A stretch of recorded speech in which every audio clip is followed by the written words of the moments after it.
Hey there, Instagram users. Are you looking to update your password for security reasons or just want to change it up? Well, we've got you covered. In this video, we'll show you how to change your Instagram password in just a few easy steps. First, open up your Instagram app on your Android device. Tap your profile picture at the bottom of the screen. Next, tap the three lines at the top right of the screen. This will open up your account menu. Now, tap Setting and Privacy. This will take you to your account settings. Tap Account Center. This will take you to your account information page. Tap Password and Security.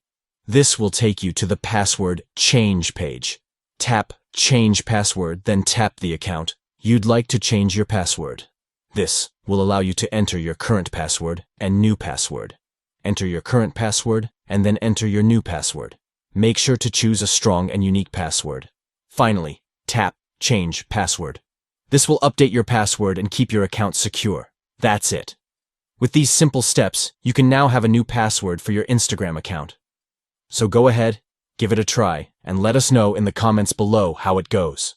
Thanks for watching, and don't forget to hit that like button and subscribe for more Instagram tips and tricks.